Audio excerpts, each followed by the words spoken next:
एक घने जंगल में एक बंदर और एक हाथी रहते थे। हाथी बड़ा शक्तिशाली था। वो बड़े बड़े पेड़ों को एक ही झटके में उखाड़ देता था। बंदर काफी दुबला पतला, लेकिन वो बड़ा ही फुर्तीला और तेज था। दिन भर बंदर जंगल के पेड़ों पर उछल कूद करता रहता था। बंदर और हाथी दोनों को ही अपने गुणों पर बड़ा ही घमंड था। दोनों ही एक दूसरे से खुद को ज्यादा अच्छा मानते थे। इस वजह से दोनों में हमेशा बहस होती रहती थी। उसी जंगल में एक उल्लू भी रहता था, जो अक्सर बंदर और हाथी की हरकतें दिखाता था। वह इन दोनों की लड़ाई झगड़े से परेशान हो गया था। एक दिन उस उल्लू ने उन दोनों से कहा, जिस तरह तुम दोनों लड़ते हो, इससे कोई फैसला नहीं होने वाला है। तुम दोनों एक प्रतियोगिता के जरिए आसानी से यह फैसला कर सकते हो कि तुम दोनों में से सबसे शक्तिशाली कौन है। बंदर और हाथी दोनों को उल्लू की बात अच्छी लगी। दोनों ने फिर एक साथ पूछा, इस प्रतियोगिता में क्या करना होगा? उल्लू ने कहा, इस जंगल को पार करने पर एक दूसरा जंगल आता है, जहाँ पर एक काफी पुराना पेड़ है, जिस पर एक सोने का फल लगा हुआ है। तुम दोनों में से उस सोने के फल को जो पहले लाएगा, उसे ही इस प्रतियोगिता का विजेता बनेगा और असल मायनों में सबसे शक्तिशाली कहलाएगा। उल्लू की बात सुनते ही बंदर और हाथी बिना कुछ सोचे समझे दूसरे जंगल की तरफ निकले। बंदर ने अपनी फुर्ती दिखानी शुरू की। वह एक ही छलांग में एक पेड़ से दूसरे पेड़ तक पहुंच जाता। वहीं हाथी तेजी से दौड़ने लगा और रास्ते में आने वाली हर चीज को अपने मजबूत सूंड से उखाड़ फेंकता। थोड़ी ही देर में हाथी और बंदर उस जंगल से बाहर निकल गए। इस जंगल से दूसरे जंगल के बीच के रास्ते में एक नदी बहती थी।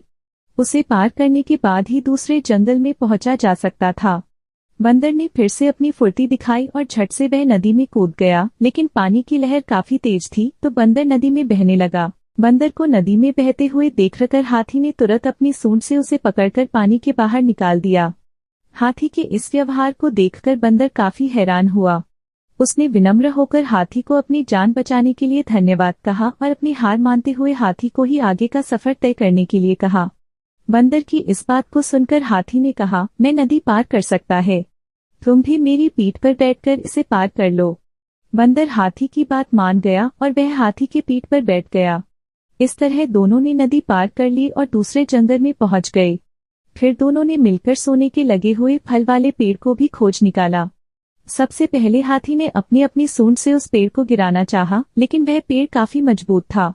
हाथी के प्रहार से वो पेड़ नहीं उखड़ा। फिर हाथी ने निराश होकर कहा, मैं अब यह फल नहीं तोड़ सकता हूँ। बंदर बोला, चलो मैं भी एक बार कोशिश करके देखता हूँ। बंदर फुर्ती से उस पेड़ पर चलने लगा और उस डाली पर पहुंच गया जहाँ पर सोने का फूल लगा हुआ था। उसने वह फल तोड़ लिया और पेड़ के नीचे उतर गया। इसके बाद दोनों वापस नदी पार करके अपने जंगल लौट आए और उल्लू को वह सोने का फल दे दिया। फल पाने के बाद उल्लू जैसे ही इस प्रतियोगिता के लिए विजेता का नाम बोला, वैसे ही बंदर और हाथी ने मिलकर उसकी बात को रोक दिया। दोनों ने एक साथ कहा, उल्लू दादा, अब हमें विजेता का नाम जानने की आवश्यकता नहीं है। इस प्रतियोगिता को हम दोनों ने मिलकर पूरा किया है। हमें यह समझ में आ गया है कि हर किसी का गुण अपने आप में अलग और खास होता है। हमने यह भी फैसला किया है कि आगे से अब हम कभी भी इस बात पर बहस भी नहीं करेंगे और मित्र की तरह इस जंगल में रहेंगे। उल्लू को बंदर और हाथी की बात सुनकर काफी खुशी हुई। उसने दोनों से कहा, मैं तुम्हें यही समझाना चाहता था कि सभी एक दूसरे से अलग होते हैं। अलग अलग गुण और शक्तियां ही हमें एक दूसरे की मदद करने के काबिल बनाती हैं। साथ ही हर किसी की अपनी कमजोरियां भी होती हैं, इसलिए एक दूसरे के साथ मिलकर रहना ही सबसे अच्छा होता है। उसी दिन से हाथी और बंदर दोनों मित्र हो गए और वह जंगल में खुशी खुशी रहने लगे। कहानी से सीख, हमें एक दूसरे के गुणों और शक्तियों का सम्मान करना और आपस में मिलजुल कर रहना चाहिए। कहानी अच्छी लगी हो तो वीडियो को लाइक करें, शेयर करें, कमेंट करें और हमारी कहानी आप तक पहुंचे इसलिए चैनल को सब्सक्राइब करें और बेल आइकन को दबाना ना भूलें।